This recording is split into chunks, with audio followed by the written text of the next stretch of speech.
எல்லாருக்கும் வணக்கம். இன்னைக்கு நம்ம இன்டர்நெட்ல கிடைச்ச ஒரு இன்ட்ரெஸ்டிங்கான ஒரு மாதிரி மர்மமான விஷயத்த பத்தி தான் பார்க்க போறோம். இது எல்லாமே எங்க ஆரம்பிச்சதுன்னா, சம்பந்தமே இல்லாத மாதிரி தெரியிற இந்த சில வார்த்தைகள்ல இருந்து தான். வாங்க இது என்னன்னு உள்ள போய் பார்க்கலாம்.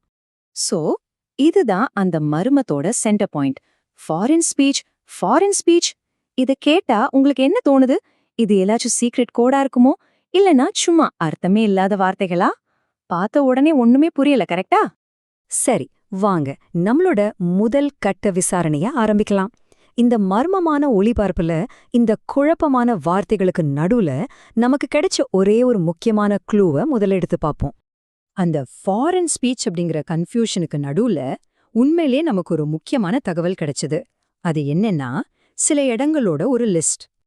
அந்த டிரான்ஸ்கிரிப்ட்ல இருந்த நாடுகளோட லிஸ்ட் இதோ பாருங்க.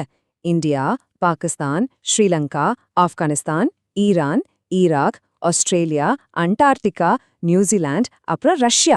சும்மா யோசிச்சு பாருங்களேன், சவுத் ஏசியாவிலிருந்து அண்டார்டிகா வரைக்கும் எவ்வளோ வெவ்வேறான தூரமா இருக்கிற நாடுகள்.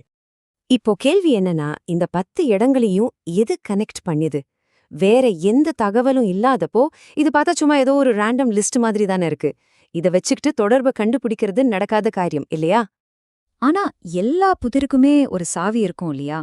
நம்ம அதிர்ஷ்டம், இந்த மர்மத்தை திறக்கிறதுக்கான சாவி நம்ம கண்ணு முன்னாடியே தான் மறைஞ்சிருந்திருக்கு. அது வேற ஒன்றும் இல்ல, இந்த தகவலோட ஒரிஜினல் வீடியோவோட டைட்டில் தான். இதோ பாருங்க, இதுதான் அந்த வீடியோவோட ஒரிஜினல் தமிழ் டைட்டில். ஒருவேளை உங்களால இதை படிக்க முடியலனாலும் பிரச்சனை இல்ல, நமக்கு தேவையான ரொம்ப முக்கியமான க்ளூ இதுக்குள்ளதான் இருக்கு.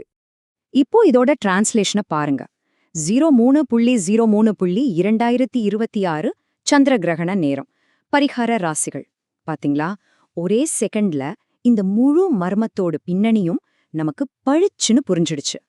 இந்த டைட்டில்ல இருக்கிற முக்கியமான வார்த்தை சந்திர கிரகணம். அத பத்தி முதல்ல தெளிவா புரிஞ்சுக்குவோம். இது சிம்பிளா லூனார் எக்லிப்ஸ், அதாவது சந்திர கிரகணத்தை தான் குறிக்குது. இப்போ அந்த ஒரிஜினல் வீடியோவோட மெயின் டாபிக் என்னன்னு நமக்கு கன்ஃபார்மா தெரிஞ்சிடுச்சு.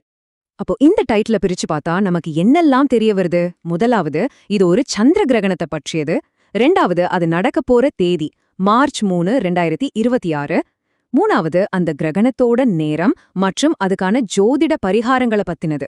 பாருங்க, ஒரே ஒரு வரியில எவ்வளவு தகவல் இருக்குன்னு. சரி, இப்போ நம்ம கிட்ட அந்த முக்கியமான சாவி கிடைச்சிருச்சு. இத வச்சுக்கிட்டு நாம முதல்ல பார்த்தோமே அந்த நாடுகளோட லிஸ்ட், அங்க திரும்ப போவோம். இப்ப பாருங்க அது எப்படி இந்த கதைக்குள்ள கரெக்டா ஃபிட் ஆகுதுன்னு. இப்ப நம்ம கிட்ட 2 முக்கியமான துண்டுகள் இருக்கு. ஒரு பக்கம் 2026 சந்திர கிரகணத்தை பத்தின ஒரு கணிப்பு, இன்னொரு பக்கம் அந்த 10 நாடுகளோட லிஸ்ட். இப்ப இது ரெண்டையும் ஒன்னா சேர்த்து பாப்போமா? இதுதான் கனெக்ஷன். அந்த லிஸ்ட் ஒரு ரேண்டம் லிஸ்டே கிடையாது. அது மார்ச் 2026ல நடக்க போற சந்திர கிரகணத்தோட பலன்கள் எந்தெந்த நாட்டுல இருக்கிறவங்களுக்கு பொருந்துமோ அந்த நாடுகளோட லிஸ்ட். அப்போ நாம டிரான்ஸ்கிரிப்டோட மர்மத்தை கண்டுபிடிச்சிட்டோம். ஆனா இங்க ஒரு ஆச்சரியம் என்னன்னா, ஒரு புதிரை அவிழ்க்கும்போது அது இன்னொரு பெரிய கேள்வியை நம்ம முன்னாடி கொண்டு வந்து நிறுத்துது. அதாவது, அந்த டைட்டில் நமக்கு சொன்ன விஷயத்துக்கும் இந்த சின்ன பகுதி நமக்கு கொடுத்த தகவலுக்கும் நடுவுல ஒரு பெரிய கேப் இருக்கு. இந்த டேபிள்ல பாருங்க, விடுபட்ட விஷயங்கள் என்னென்னு ரொம்ப தெளிவா தெரியுது. கிரகணத்தோட நேரம், அதுக்கான பரிகாரங்கள், இந்த மாதிரி முக்கியமான எந்த தகவலுமே இதுல இல்ல. அப்போ இதிலிருந்து என்ன தெரியுது? நம்ம பார்த்த இந்த டிரான்ஸ்கிரிப்ட் ஒரு பெரிய வீடியோவோட ரொம்ப ரொம்ப சின்ன துண்டு மட்டும்தான். கடைசியா இதோட முடிவுக்கு வருவோம். இந்த சின்ன துப்பறியும் வேலை நாம இன்டர்நெட்ல தகவல்களை எப்படி பார்க்கணும், எப்படி புரிஞ்சுக்கணுங்கிறத பத்தி ஒரு முக்கியமான பாடத்தை நமக்கு சொல்லிக் கொடுக்குது. இந்த மொத்த பகுப்பாய்வோட முக்கியமான கருத்து இதுதான். அந்த டைட்டில், அதாவது அந்த சூழல் இல்லாம இந்த டிரான்ஸ்கிரிப்ட் வெறும் அர்த்தமில்லாத சத்தம் தான். ஆனா அந்த டைட்டில் கிடைச்சதும் இது ஒரு பெரிய கதையோட அர்த்தமுள்ள பகுதியா மாறுது. சோ சூழல்கிறது வெறும் எக்ஸ்ட்ரா தகவல் இல்ல, அதுதான் ஒரு விஷயத்துக்கு அர்த்தத்தையே கொடுக்குது. கடைசியா உங்களை யோசிக்க வைக்கிற ஒரு கேள்வியோட நான் முடிச்சுக்கிறேன். நாம தினமும் ஆன்லைன்ல பாக்குற விஷயங்கள்ல எத்தனையோ விஷயங்கள் இது மாதிரி அதோட முக்கியமான சாவிய, அதாவது அதோட முழுமையான சூழலை தொலைச்சிட்டு நம்ம கிட்ட வந்து சேருது. யோசிச்சு பாருங்க.